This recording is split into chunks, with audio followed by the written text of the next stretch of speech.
Bienvenidos a Negocios con Valor del Colegio de Contadores Públicos de México, donde cada semana abordamos temas relevantes en la voz de especialistas con orientación, consejo y análisis para mantenerte a la vanguardia. Yo soy Adrián Díaz. ¡Comenzamos! Bienvenidos a Negocios con Valor, el podcast del Colegio de Contadores Públicos de México. Mi nombre es Adrián Díaz. En esta ocasión hablaremos sobre los beneficios de cambiar de régimen social. ¿Por qué? Porque elegir la figura legal adecuada es una de las decisiones más importantes al emprender o reestructurar un negocio en nuestro país. Entre las opciones más comunes se encuentran la sociedad anónima y la sociedad de responsabilidad limitada.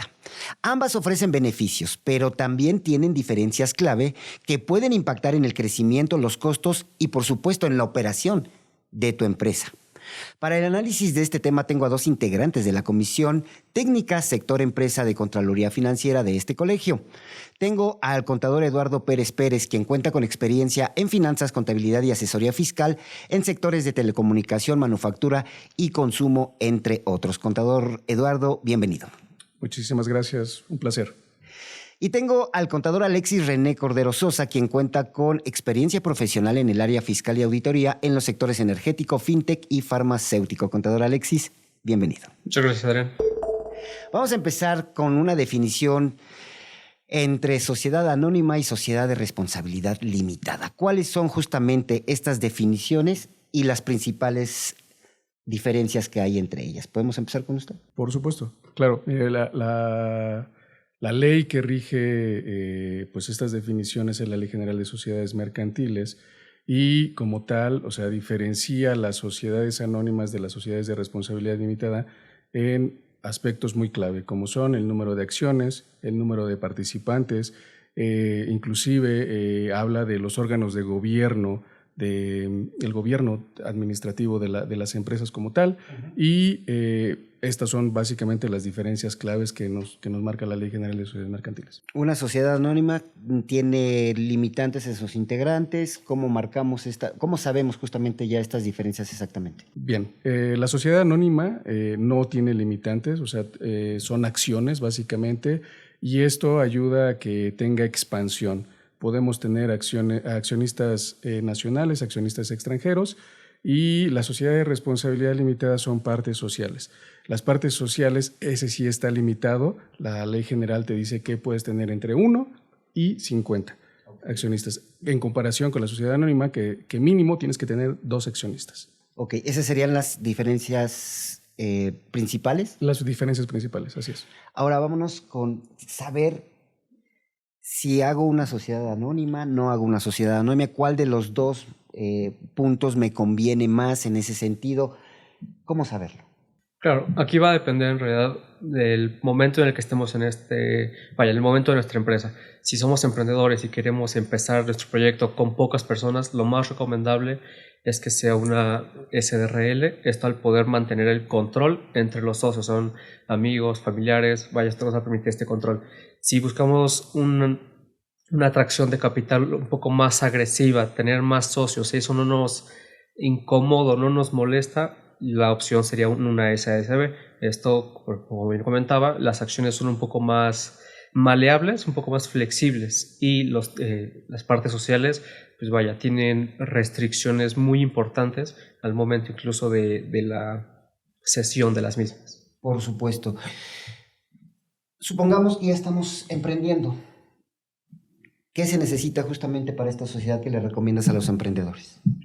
Claro, para esta sociedad, de entrada, para poder abrir una SRL, es básicamente 2 socios como mínimo, y el proceso va a ser igual que una SASB.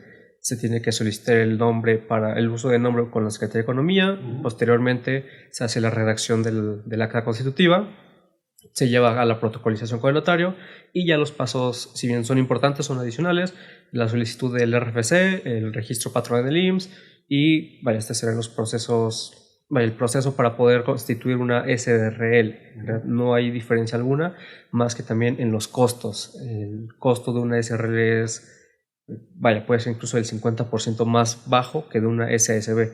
¿Por qué? Esto por la complejidad justo con el tema de las acciones, que es donde una acción puede tener tantas restricciones o tantas libertades o beneficios como tú quisieras, y una parte social está muy limitada al funcionamiento, a quien se le da, al momento de otorgar incluso.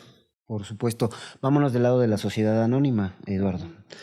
¿Cuándo sí puedo considerar una sociedad anónima? Y si coincides con nuestro invitado, en el sentido de que una SLR puede ser para un emprendedor o puede ser en ambos casos, ¿cuál sería tu punto de vista? Claro, coincido totalmente con Alexis. O sea, llega el momento en el cual tú eres un emprendedor o eres bien un asesor para alguien que está emprendiendo y viene la pregunta, ¿cuál de las dos nos conviene? Y entonces aquí mira, tengo un dato estadístico que se publicó en el INEGI, en el Censo Económico de 2019, que es el último oficial, en donde dice que el 72% de las empresas en México son micros y pequeñas empresas, en comparación con el 28% que son medianas y grandes empresas. Entonces, estamos hablando que hay una distribución muy grande todavía de micro y pequeñas empresas que, si bien no tienen la asesoría adecuada, pueden incurrir en costos adicionales, como lo comenta Alexis, y tal vez lo que más les convenga sea que se constituyan como una sociedad de responsabilidad limitada. Ya cuando superen el umbral de una mediana o grande empresa y tengan proyecciones de expansión y probablemente puedan ser unas empresas que coticen en bolsa, a lo mejor podemos cambiar a una SA. La Ley General de Sociedades Mercantiles no te pone restricciones, o sea, tú puedes crear una SDRL y posteriormente convertirte a una SA o viceversa, si eres una SA, convertirte a una SDRL. ¿Cuál es la diferencia? Que también lo mencionó Alexis, es el control.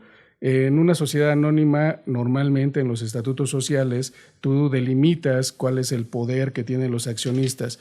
Tú puedes decir que más del 50% de los votos sean los necesarios para que cambies de régimen.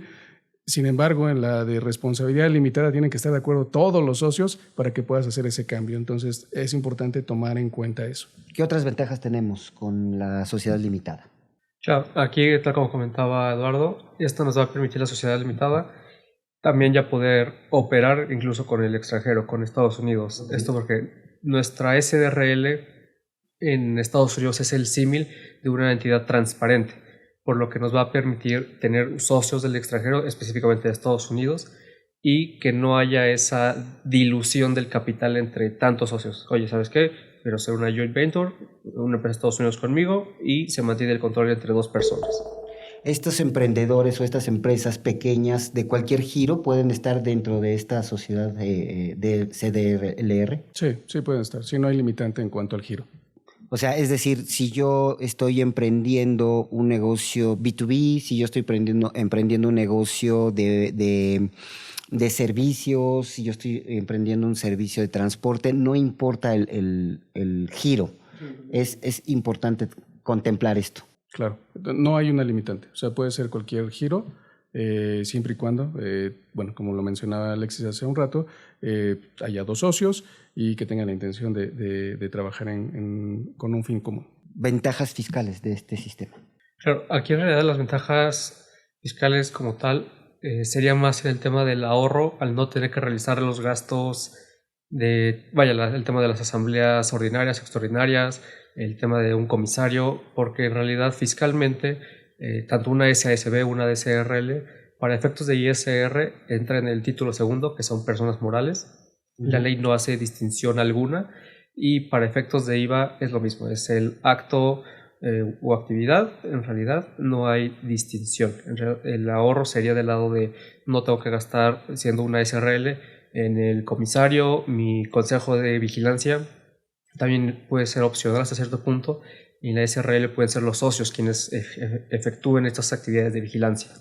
Estamos ya en este punto de que sabemos que si queremos emprender tenemos que hacerlo a través de una sociedad limitada, ¿no? Pero supongamos que ya creció esta empresa, ¿no? Ya tenemos algún momento en el que sabemos que afortunadamente va en buen camino esta sociedad. ¿En qué momento debemos de saber justamente o cuándo debemos de considerar un cambio de régimen de sociedad limitada a sociedad anónima? En realidad el cambio importante de sociedad de responsabilidad limitada a sociedad anónima es cuando te quieres bursatilizar, porque como comentamos hace un ratito, la sociedad de responsabilidad limitada, pues ahí todos los socios tienen que votar a favor de una nueva admisión y estar de acuerdo, ¿no? Si no están de acuerdo, uno de los socios no puede entrar. Entonces, el tema de poder transaccionar con acciones de manera más eficiente es una SA. Si tú quieres ir a bolsa, la sugerencia es SA. ¿Quieres crecer? Una SA. Ok. ¿Cuál es el riesgo de estar en un régimen equivocado, Alexis? Tal como comentaba Eduardo, si tú ya estás en un momento de crecimiento y eres una SRL, y por cuestiones ajenas o por alguna razón olvidas este detalle, el momento en el que tú quieras captar más capital va a ser mucho más complicado porque todos los socios tienen que estar de acuerdo. Yo diría que en el momento en el que empiezas a crecer y desde que tú estás haciendo tus proyecciones es en donde lo tienes que considerar. Vamos a entrar en cuestiones prácticas, mi querido Eduardo. Supongamos que yo empecé mi empresa y por circunstancias de la vida abrí una sociedad anónima. Estoy equivocado en ese régimen, ya esto me está quedando claro que puedo hacer un cambio. Es complicado hacer un cambio de SA a SDLR, me beneficia, ¿cómo es el proceso? ¿Cuánto tendría que invertir justamente en este tipo de cambios? Claro, mira, es una pregunta que, híjole, no tiene una respuesta exacta porque dependerá mucho de cómo el equipo jurídico que te está asesorando y el equipo de notarios con los cuales trabajas, hagan el trabajo, ¿no? Los pasos a seguir, primero es celebrar un acta de asamblea en donde en uno de las órdenes del día se indique que quieren hacer el cambio de estatutos sociales. Se pondrá votación. Y regresando al tema de los estatutos, si se requiere más del 50% de los votos, con que logres eso, podrás cambiarlo. Inmediatamente esto se envía a protocolización. Tienes que hacer, inclusive sin olvidar, ¿no?, nuestro socio, el sistema de administración tributaria, tienes que darle una notificación de cambio de estatutos, cambio de régimen, inclusive puede ser hasta inclusive un cambio de actividad. Y dependerá de los tiempos que ambos organismos tengan. Esto también, la verdad es que es un costo importante para las empresas porque elaborar un acta de asamblea, por ejemplo, de una protocolización, estamos hablando de una sociedad anónima, varía de 8,000 a 12,000 pesos, modificación de estatutos de 10,000 a 15,000 pesos. Tienes que hacer publicaciones en el Diario Oficial de la Federación, en la Secretaría de Economía, que van entre 1,500 y 3,000 pesos.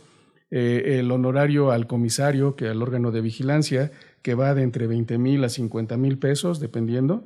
Y bueno, pues también los pagos o las cuotas ordinarias que se hacen entre 40,000 y 70,000 pesos.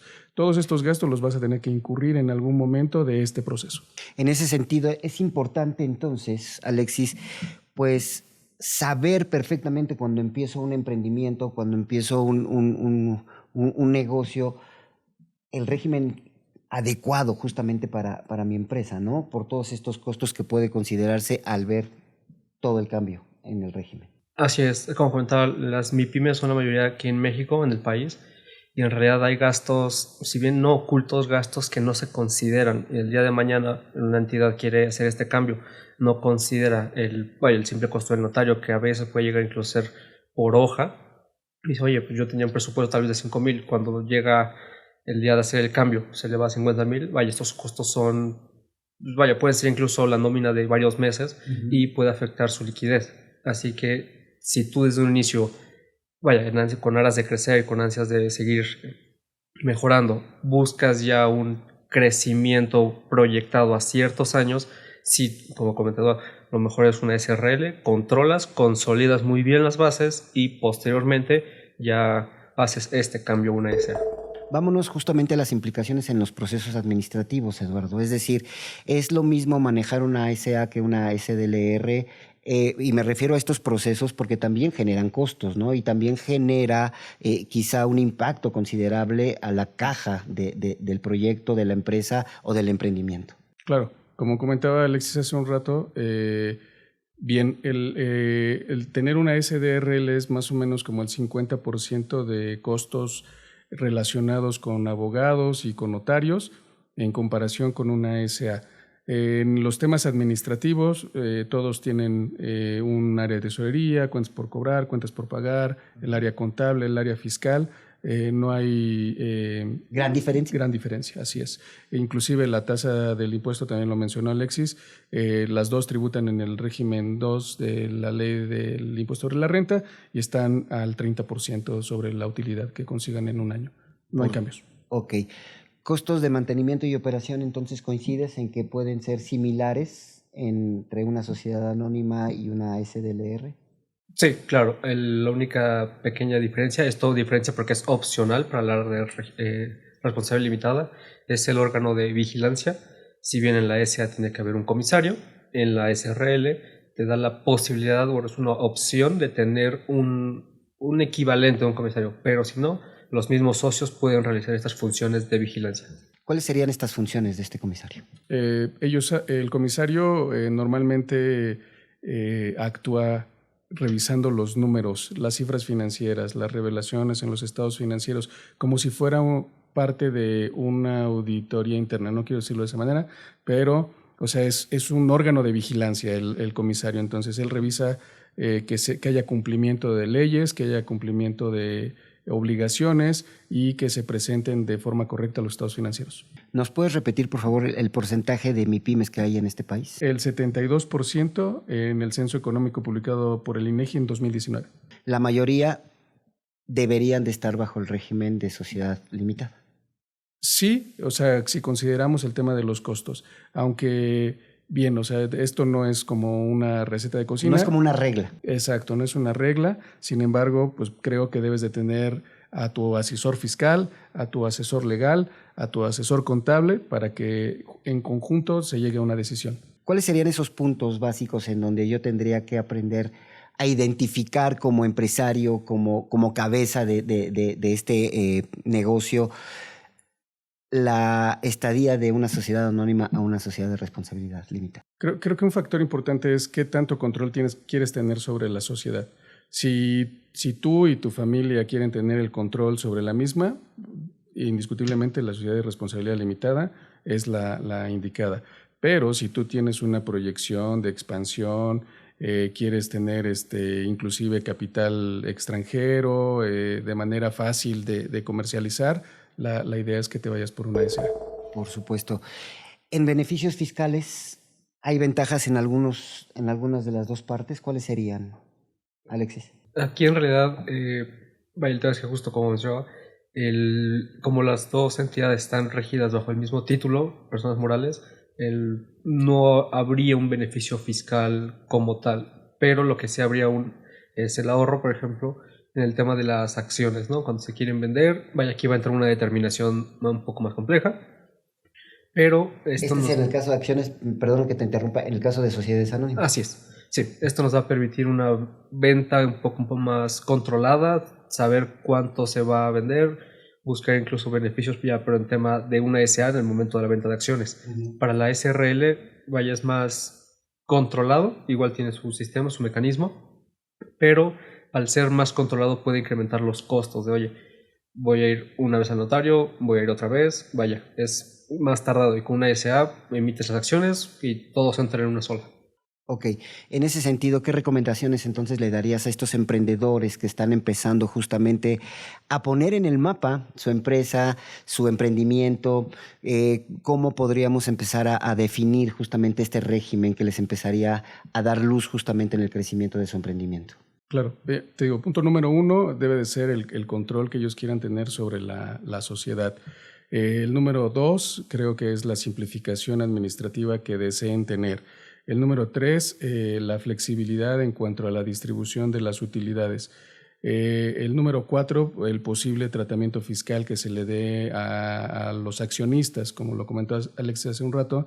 La sociedad de responsabilidad limitada en Estados Unidos es muy similar a una sociedad transparente, entonces, bueno, tiene beneficios para evitar la doble tributación, etcétera, ¿no? Y bueno, creo que ya lo mencioné, pero el tema del comisario también es importante. La sociedad de responsabilidad limitada no está obligada. Estar en un régimen equivocado puede ser un limitante para el crecimiento de la empresa. Sí, totalmente. ¿Por? Esto, si tú ya estás a un paso, estás a nada de crecer, de recibir capital y por alguna razón está en una SRL, hay problemas con el socio o no, vaya, problemas entre socios, ¿no? Que es algo muy común y no se acepta a la otra persona, detienes totalmente la operación, la liquidez de la empresa, incluso hasta el funcionamiento y la misma empresa corre el riesgo de seguir operando, ¿no? Una SA, si bien como comentaba, hay un quórum en el que necesitas un porcentaje mínimo para poder aceptar esas decisiones, te facilita el captar recursos. Por supuesto. Quiero más casos prácticos, Eduardo. Hace rato hablábamos de una empresa que se equivocó de régimen entre SA y SLR, pero supongamos que hay problemas con los accionistas, supongamos que ya no se está llevando a cabo la administración correcta. Hay muchos factores que pueden implicar justamente hacer más pequeña la empresa, porque hay casos, ¿no? Hay casos en los que una empresa quizá por diferentes factores empieza a decrecer económicamente hablando en ingresos. Se puede cambiar de figura, es decir, puedo ir de una figura a otra, evidentemente con los costos que ya nos mandaste. ¿Hay alguna limitante entre esos cambios de figuras? Sí, o sea, sí, y es bien importante tenerlo en consideración al momento de elegir, porque si vas con una sociedad de responsabilidad limitada es tu decisión y son tus primos, tus tíos, la familia directa y te enojas con ellos, difícilmente vas a poder vender esas acciones porque tienen que estar de acuerdo ellos para poder hacerlo. En comparación con una sociedad anónima, en donde existen diversas figuras a través de las cuales pues, puedes diluir a los accionistas para que tengan menor participación y en el momento de tomar decisiones pues, bueno, no tengan la capacidad de hacerlo, ¿no? En el caso de justo estas empresas familiares, ¿no? ¿Qué recomendación le podrías dar justamente porque hay una gran cantidad de empresas familiares en México, ¿no? Que operan justamente así. ¿Qué recomendaciones les das justamente para pues, tener este régimen adecuado, para que puedan empezar el camino hacia el éxito? Hay muchas piedras en el camino, tú ya los mencionaste. ¿Cuáles serían estas bases? Pues mira, creo que uno de los factores importantes es que mires primero con quién te vas a asociar, ¿no? O sea, quién va a ser tu partner a través del tiempo. Si los dos tienen la misma visión de lo que va a ser la empresa y si pues vayan a través del tiempo van a perseguir los mismos objetivos. Me ha tocado ver en la experiencia que hay socios que solamente quieren tener una participación pequeña en todas las empresas sin tomar ninguna decisión y a lo mejor es bueno, o sea, ser un minoritario que a lo mejor no tengas decisiones complejas. Eso puede ser bueno para muchas personas, pero otros que sí realmente es el pan de cada día, el querer tener utilidades, que sí elijas bien a tu socio, que mires todos estos puntos que acabamos de comentar, que si no estás convencido de que en algún momento tú quieras vender acciones, bursatilizarlas o algo, la sociedad de responsabilidad limitada es una opción práctica, va a minorar tus costos de operación y es una buena opción. ¿Hay alguna otra figura, además de estas dos sociedades que hemos estado hablando el día de hoy, para las empresas familiares que pueda ser más conveniente? Pues mira, o sea, la Ley General de Sociedades Mercantiles contempla muchas, ¿no?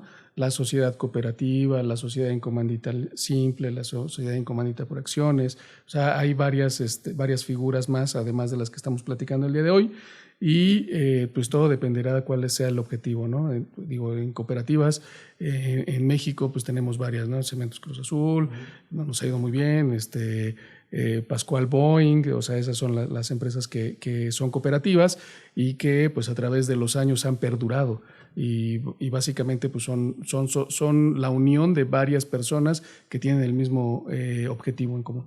¿Coincides con esto? Lo ideal entonces para una micro, pequeña y mediana empresa, ¿no? Es esta sociedad de responsabilidad limitada. Así es, ya si el proyecto es muy ambicioso, se pudiera considerar ya una SAPI incluso, ¿no?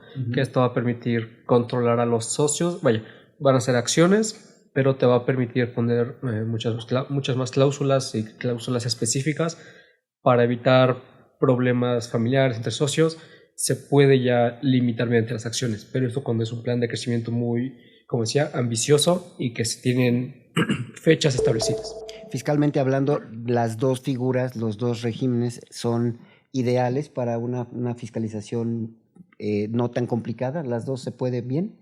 Sí, las dos van a llevar el mismo tratamiento, tanto para ISR, tanto para IVA. En realidad no va a haber diferencia alguna. Ok. Ahorita la ley no contempla ningún beneficio fiscal entonces para este tipo de sociedades. No, hasta el momento no hay. Ok. ¿Algo más que gustes agregar, mi querido? Sí, fíjate que algo que no platicamos, Adrián, es el tema de la distribución de dividendos. En una sociedad anónima, usualmente la distribución de dividendos es equitativa. O sea, tú vas a distribuir 100 pesos, los dividirás entre el número de acciones que tenga la sociedad y les darás partes iguales. Una sociedad de responsabilidad limitada, ¿no? O sea, en la sociedad de responsabilidad limitada, si tú tienes 2 socios, a uno le puedes dar el 80% y al otro le puedes dar el 20%. ¿Cómo se define a palabra? Esa palabra, así es. Okay. O sea, bueno, lo protocolizarás en un acta, pero tú podrás decir al socio A le toca el 80% porque fue el que hizo el contrato con el cliente tal, o fue quien prestó el terreno para que pudiéramos hacer ahí las labores de contabilidad, lo que sea, y se podrá distribuir de manera diferente. Entonces hay mayor control con una sociedad anónima. Sí. En ese sentido. En ese sentido, así es. Operacionalmente no afecta. Operacionalmente no afecta. Las ganancias sí, es algo importante. Es correcto, es algo importante, sí. O sea, te digo, si es una empresa familiar, pues mi papá, yo le voy a dar el 30%. Oye, pero nunca fue a trabajar. Él va con el 30% y está estipulado. Somos socios, ¿no? No pasa lo mismo en la sociedad anónima. Es correcto. Mi papá se estipula que puede tener el mismo número de acciones y son las mismas ganancias. Es correcto. ¿Los accionistas fiscalmente hablando tienen que reportar esto en una sociedad anónima? Sí, tanto en una sociedad anónima como una de responsabilidad limitada se les va a hacer una retención del 10%. Esto cuando viene de la cuenta de COFIN, para términos prácticos, es la cuenta de tu dinero que ya pagó impuestos, básicamente. Es una retención únicamente y la persona física tiene que declararlo en su declaración anual. Por supuesto. ¿Algo más que gustes agregar, Alexis? De momento, que sería. Perfecto, pues a mí no me queda más que hacer conclusión de este tema, una sociedad anónima, una sociedad de responsabilidad limitada. La verdad es que creo que con toda esta guía que nos han dado los dos expertos, creemos y estamos convencidos de que las micro, pequeñas y medianas empresas que están operando, como la que quizá tú tienes en estos momentos en tus manos y en tu futuro, pues tienes ahí las ventajas de poder ser una sociedad de responsabilidad limitada. También ya has visto las ventajas de una sociedad anónima, las desventajas, y prácticamente los beneficios fiscales pues son prácticamente los mismos. Así que la decisión está en ti. Hoy tienes una guía importante de qué poner en tu negocio a través de las sociedades para que vayas creciendo y por supuesto vayas viendo y teniendo las ventajas y desventajas que hoy pusimos en la mesa aquí en Negocios con Valor. No me queda más que darte las gracias. Mi nombre es Adrián Díaz y por supuesto con más temas de coyuntura nacional en materia económica. Nos vemos y nos escuchamos en el próximo episodio. Gracias, Alexis. Gracias, Eduardo. Gracias por escuchar Negocios con Valor del Colegio de Contadores Públicos de México. Si te gustó este episodio, dale like y suscríbete en YouTube y Spotify. Nos escuchamos la próxima semana.